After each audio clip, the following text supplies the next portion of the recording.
I must say that I don't think I could think of a single other Gilbert and Sullivan which I would dream of touching with a barge pole. I think they're absolutely ludicrous.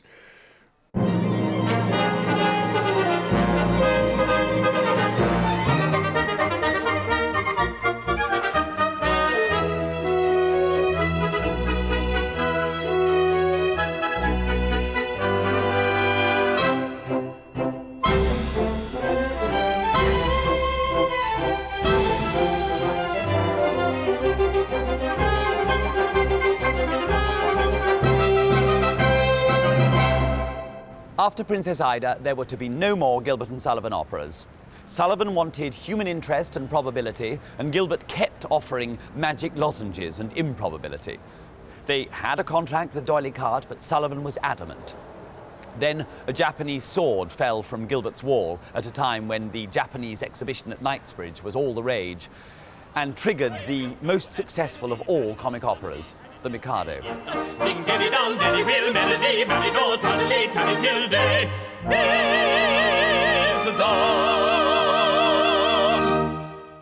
Of all comic forms, the one that relies most heavily on a truthful situation is farce.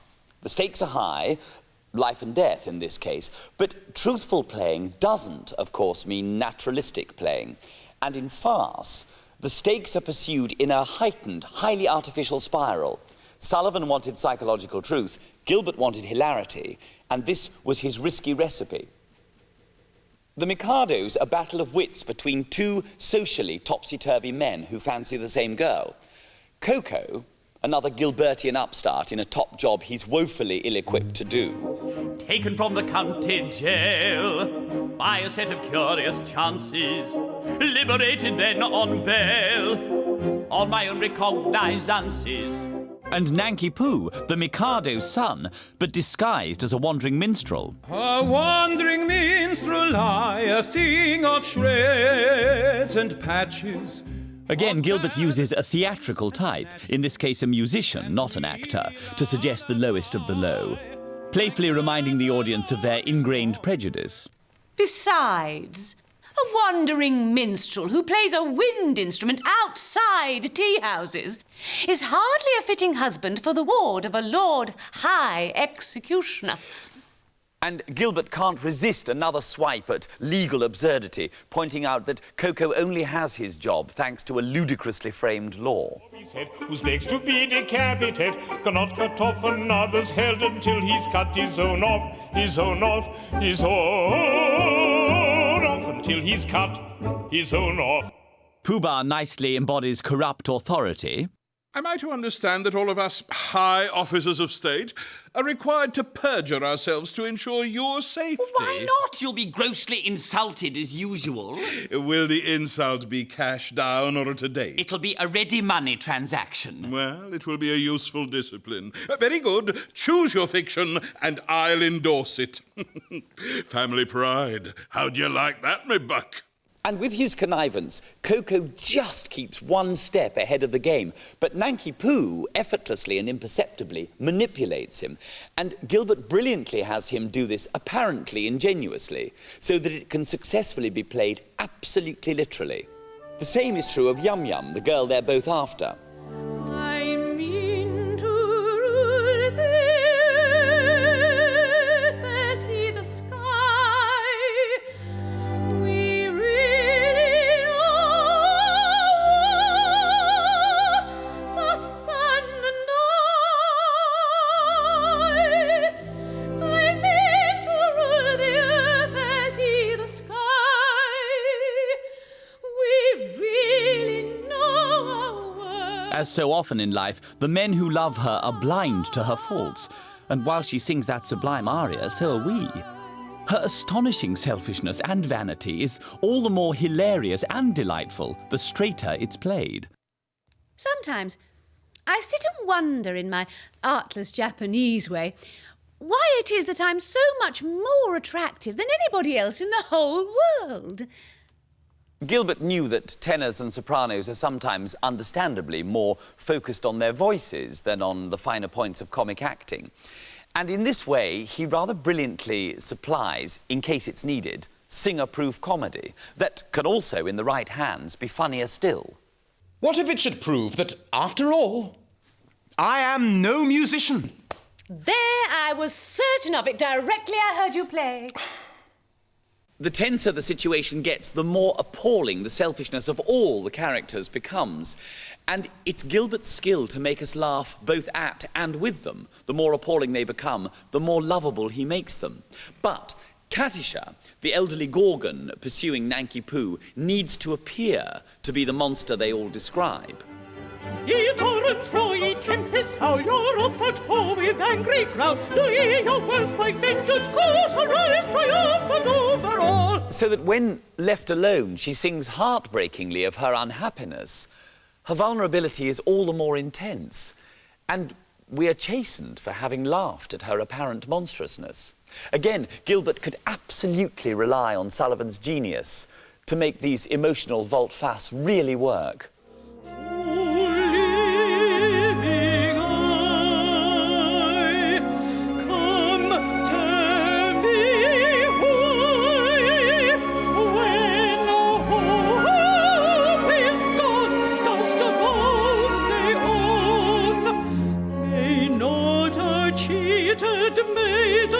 Die, may not a cheated maiden die.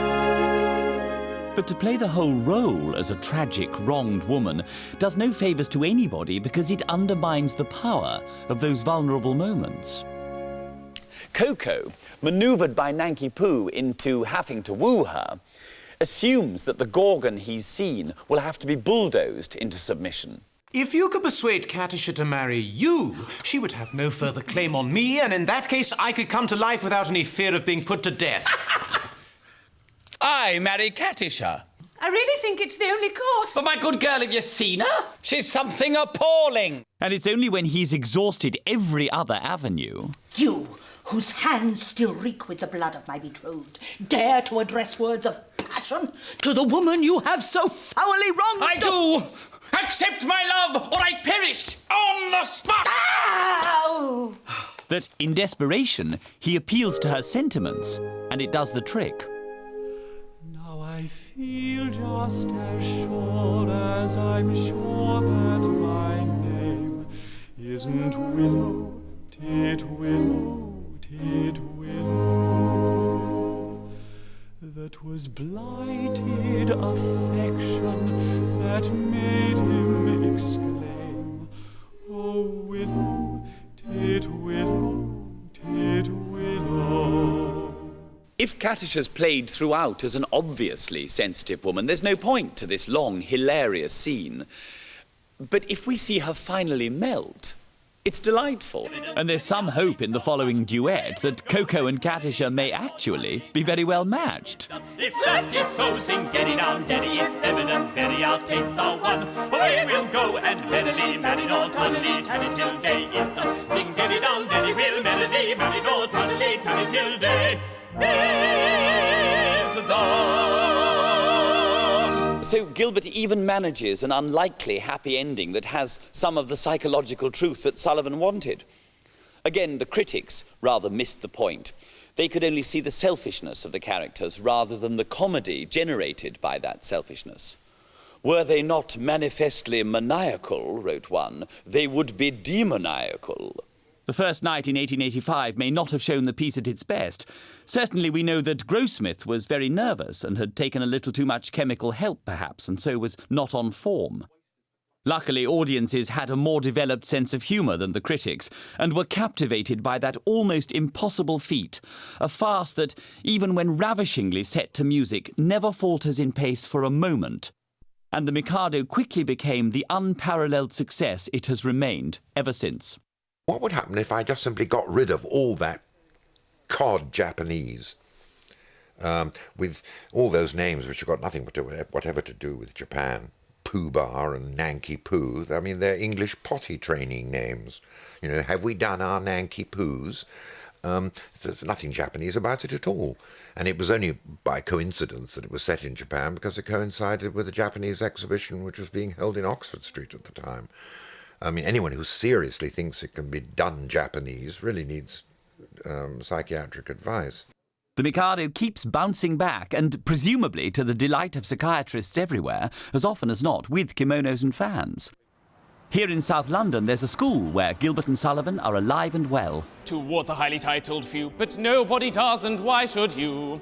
That youth at us should have... I'm now playing Pooh Bar in the Mikado here. I think the Mikado is brilliant. I can easily see why it's considered their best work. The music instantly appealed to me, even though I didn't really like classical music. And yeah, the jokes just cracked me up. The witty dialogue and you know, the rhymes are just amazing. Gilbert and Sullivan has been a very strong tradition here because of its wit, because of its topicality.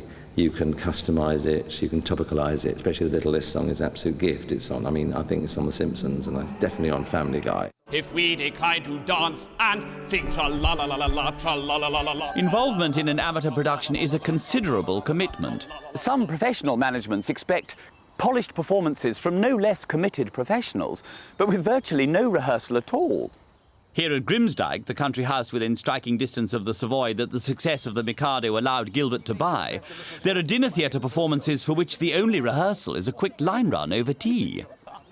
Pooh-Bah, it seems that the festivities in connection with our approaching marriage must last a week. Now, I should like to do things handsomely, and I want to consult you with the amount I ought to spend upon them. Certainly, in which of my capacities? As First Lord of the Treasury, Lord Chief Justice, Commander-in-Chief, Lord, I have got the wrong list. Of course, you will understand that as Chancellor of the Exchequer, I am bound to see that due economy is observed. But you've said just now, don't stitch yourself, do it well. As Private Secretary. And now you say that due economy must be observed. As Chancellor of the Exchequer. G&S have always relied on an enthusiastic audience who are also amateur performers. And here, the chorus is drawn from amateurs who are happy to give up their Sunday nights to sing the music they love. My father taught me G&S songs instead of nursery rhymes, and we love G&S, and we find it just a wonderful privilege to be singing here in Grimsdyke with superb soloists achieving high standards of performance without too much effort, and we love it.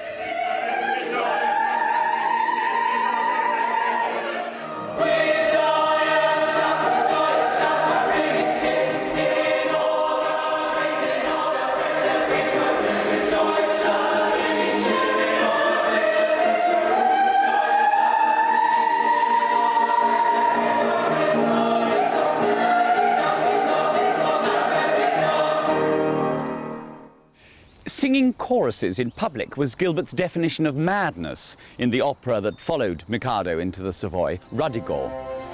To virtue's please I long farewell.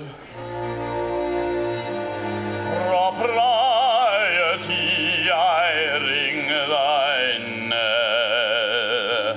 Having miraculously produced a perfect musical farce with the Mikado, they now pulled off something almost as tricky. A burlesque that managed to work equally well as melodrama. Desperate deeds of a daring do, as it does as comedy.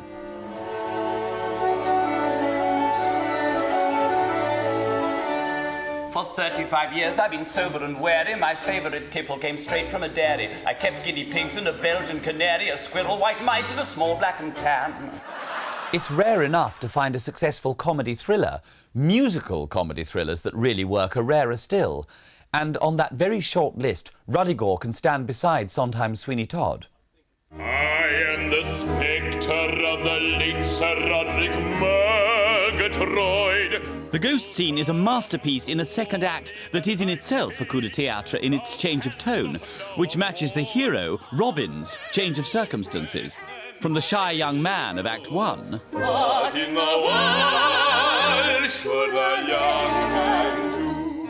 He has become the bad baronet of Ruddigore, and Sullivan has equipped him with a musical vocabulary borrowed from Weber's Der Freischütz. I pardon you, I pardon you. Gilbert transforms the innocent heroine of melodrama into an hilariously calculating opportunist, though he's careful to reveal this only to us, and not to the men who love her. For he is but a lowly mariner, and very poor withal. Whereas thou art a tiller of the land, and hast fat oxen, and many sheep and swine, a considerable dairy farm, and much corn and oil. Having failed again to sell his magic lozenge plot to Sullivan, Gilbert, using his own play ages ago as a starting point, also contrived to please him by making the contralto role a respectable dame with no designs whatever on younger men. For there are without 100 gallant hearts whose trusty blades would hack him limb from limb, who dare to lay unholy hands on old Stephen Trusty's daughter. And this is what it is to embark upon a career of unlicensed pleasure. Ever since Jessie Bond had joined the company, the mezzo roles had increased in importance, and in Ruddigore it's the mezzo, Mad Margaret, who's the loose cannon. Mad, aye, yes, very, but why mystery? But she undergoes an unlikely transformation in Act 2. In fact, we rule a national school. The duties are dull, but I'm not complaining. As evil and good are turned topsy-turvy, and Gilbert asks, however light-heartedly, questions about moral hypocrisy that Ibsen would have been proud to pose. It's impossible to overstate how internationally famous and successful Gilbert and Sullivan were by this time, played in every drawing room and on every barrel organ. Though Ruddigore wasn't the failure that it's often described as, Gilbert pointed out that it put £7,000 into his pocket, because a small minority in the gallery on the first night booed and shouted, "Bring back the Mikado," Gilbert and Sullivan must have wondered whether they'd lost their touch, or lost touch with how far they could push their audience. People were genuinely shocked by the title, then spelt with a Y. Ruddy had only recently become a euphemism for the then unacceptable blasphemy of bloody. Gilbert was accosted by an old buffer who asked him how Bloodygore was going. "Ruddigore," said Gilbert. "Oh, same thing," said the old buffer. To which Gilbert apparently replied, "Then if I say I like your ruddy countenance, you'll understand that I mean I like your bloody cheek." The Y in the title was changed to an I, and Gilbert acidly suggested adding the subtitle, "Or Not So Good as the Mikado." But was Ruddigore's problem that it appeared to be a more serious piece? Had Sullivan, in his desire to compose a grand opera, unbalanced the score by too much serious music, particularly in Act 2?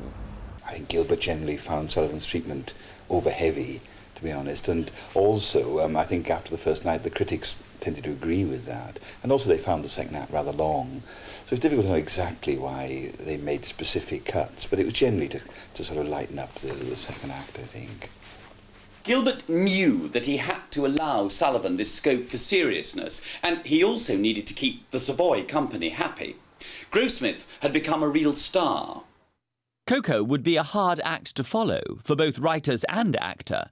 So, having created 7 character, if not elderly roles, Grossmith, now 40, was given the juvenile lead, Robin O'Capple, who has a guilty secret which is revealed with devastating results. And one wonders whether Gilbert had in mind Grossmith's drug habit, which had nearly wrecked the first night of the Mikado.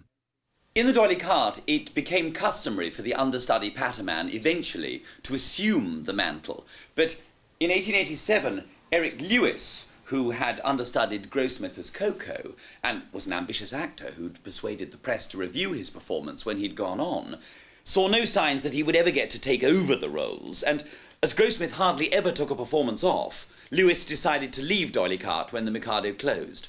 But then, a few days after Ruddigore opened, Grossmith was suddenly taken ill, and so the new understudy, Henry Lytton, was on, in the enormous role of Robin O'Capple right at the beginning of the run, before there had been any time to prepare understudies. Lytton eventually took over the Patter roles, became a national treasure, was knighted, and stayed with the company for half a century. Grossmith returned to the newly opened Ruddigore, but it was clearly not going to be as successful as the Mikado, and D'Oylo Carte was pressing for a new piece. But if Ruddigore was too dark for the public's taste and Sullivan was in no mood to set a sunny piece like the Mikado, what on earth was Gilbert going to come up with? Well, a very similar outline to the Mikado, but treated so differently that it was barely discernible. The Yeoman of the Guard, like the Mikado, is driven by the threat of execution, elaborate deception to avoid it, and the patterman loses his girl to the tenor in the process. But it's not only not a satire, it's barely a comedy. There are laughs in it, but the patter is driven by frustration. Though your wife ran away with a soldier that day and took with her your trifle of money, bless your heart, they don't mind. They're exceedingly kind. They don't blame you so long as you're funny. Coco had been impotent but hyperactive. Jack Point is essentially passive. He's the professional artist condemned to be funny in order to survive. He is, in a sense, both Gilbert and Sullivan. I have a song to sing, oh. Sing me your song, oh. For all his rhythmic skill, Gilbert wasn't a musician, and the only lyric he ever wrote for which he had a tune in mind completely defeated Sullivan. I have a song to settle, Sullivan said, and we assume that eventually Gilbert sang him the folk song he'd had in mind. Sullivan immediately got the point and composed I have a song to sing-o.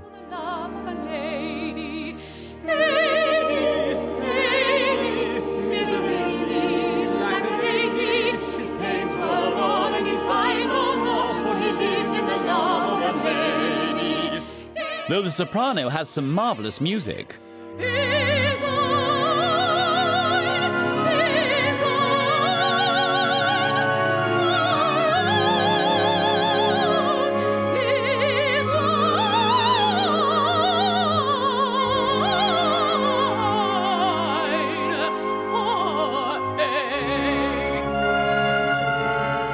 The best woman's part is really the mezzos, written for Jessie Bond. When a brother leaves his sister for another, sister weeps. 'Tis a trickle, 'tis at blister, 'tis but mickle, sister reaps, 'tis at tree. Phoebe risks her life for the man she loves and ends up with a fate worse than death to save her family from execution. Lord, how she wooed me! For the first time, the last-minute happy ending focuses on the devastating unhappiness of the one person who really is left out, Jack Point. More often than not, the patterman ends up without the girl and perhaps is better off without her. But this time, whether metaphorically or literally, he is destroyed. This might well have been their last collaboration. It's certainly their most serious. And if Gilbert really did feel that he and Sullivan were salaried wits, creatively frustrated by their audience's demands, he was going to make that clear for posterity. Henry Lytton tells us that Grossmith, as Point, couldn't resist getting a laugh, but others who saw it say he was very moving. It was George Thorne in The Provinces who apparently first played the unequivocally tragic ending that Gilbert seems to have intended. But the ending still remains controversial. For director Michael McCaffrey, Jack Point's exclusion doesn't necessarily mean his annihilation. In that very, very last moment, the Tower Warders actually form a guard around the married couple and exclude him. They won't let him into the picture, they won't let him into the final scene. And it's the frustration and the anger and the rage of that produces a sort of dance of death in him. And that brings him to the floor. So it's up to the audience to decide whether that's a death scene or whether that's just sort of the most spectacular tantrum you can possibly imagine.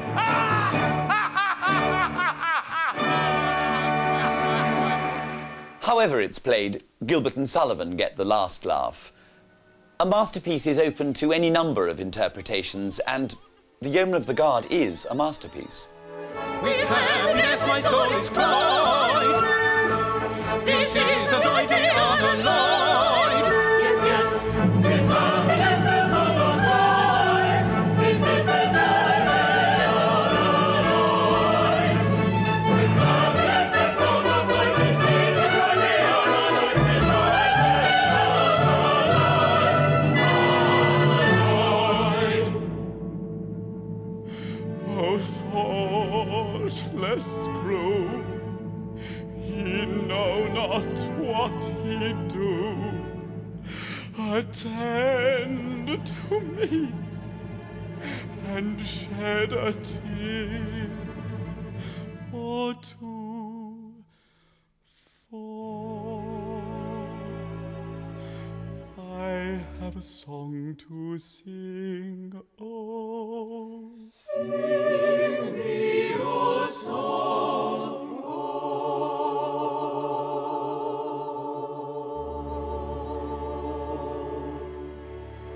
It is sung to the moon by a love-lorn loon who fled from the mocking throng.